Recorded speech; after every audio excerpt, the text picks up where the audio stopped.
NBC5 News at 11 starts now. Thanks for joining us tonight at 11. I'm Stephanie Gorin. We start with tonight's coronavirus headlines. Right now, there are more than 59 million cases of COVID-19 around the globe. In the U.S., there are more than 12 million. In Vermont, Governor Scott pushing back the start date of the high school winter sports season because of rising cases. No word on a new start date. Ken Drake will have more on that coming up on the sports desk. And a town of Plattsburgh employee has tested positive for the virus. The town's office space is going through a deep cleaning and will be locked, but essential services will continue.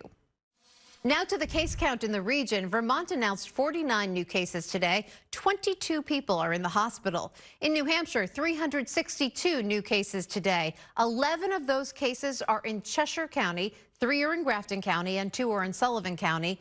1 more person has died from the virus. And in northern New York, there are 31 new cases, 11 in Clinton County, 8 in Essex County, 7 in St. Lawrence County, 5 in Franklin County, and 1 more person in Franklin County has died. Franklin County, New York is looking for volunteers to help trace COVID-19. The county's director of public health says sometimes just 1 positive case can lead to more than 100 contacts. They need help keeping up with all those calls. So they're looking for contact tracing volunteers. All you need is a high school diploma and an online course for training. They're especially looking for local volunteers. We found that speaking to somebody. The county is also looking for volunteers who can help with distributing a vaccine when it becomes available. New data from Vermont shows the potential impact of people ignoring current travel and gathering restrictions. Health officials estimate as many as 3,800 new cases and up to 50 hospitalizations could be tied directly to the holiday over the next few weeks if the rules are not followed. Health experts say the holiday sparks 2 of the top spreaders of COVID-19, mass travel and indoor gatherings. Governor Scott is asking Vermonters to celebrate at home. The virus doesn't operate. Governor Scott introduced a ban on multi-household gatherings earlier this month. Anyone coming into Vermont is required to quarantine for 14 days or 7 days with a negative test. A Vermont contact tracer also asking people not to go to social gatherings this Thanksgiving.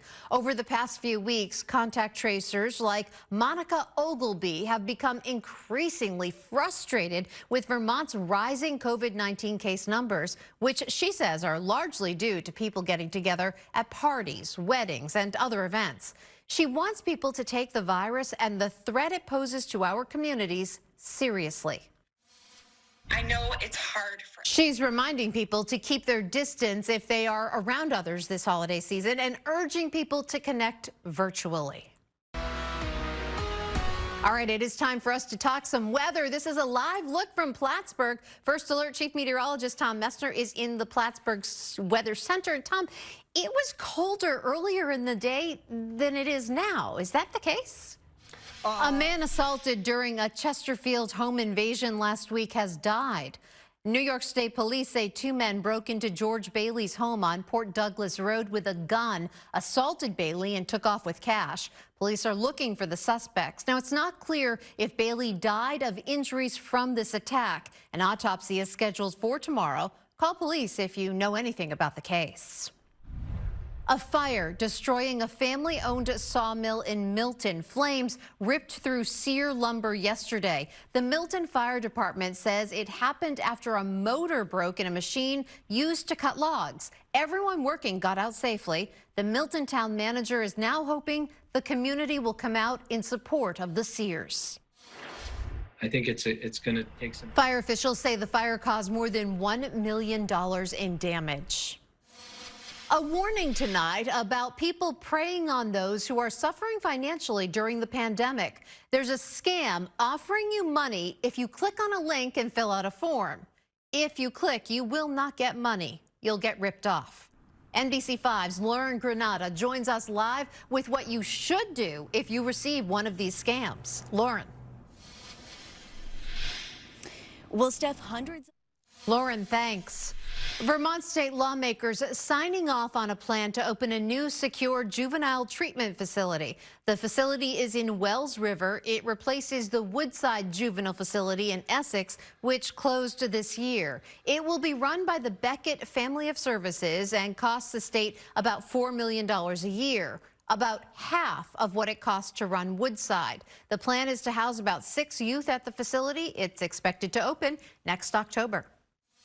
A northern New York school district has gone fully remote because of COVID-19, but that's not stopping them from taking care of the students. The Brushton-Moira Central School District is delivering schoolwork and meals right to the students. They're brought to each home with the help of school-related professionals. It's left in a bin outside the home, so there is no contact. It's an invaluable thing that we... Over the course of a week, the district hands out about 800 meals. Families receiving the service say it makes a huge difference to them. Still ahead, meeting the team, some of the people President-elect Biden is nominating to his cabinet. F-35 night flights are starting up again. The Vermont Air National Guard says starting next Tuesday, the planes will take off between 4:30 and 6:30 each night and land as late as 8 o'clock at night.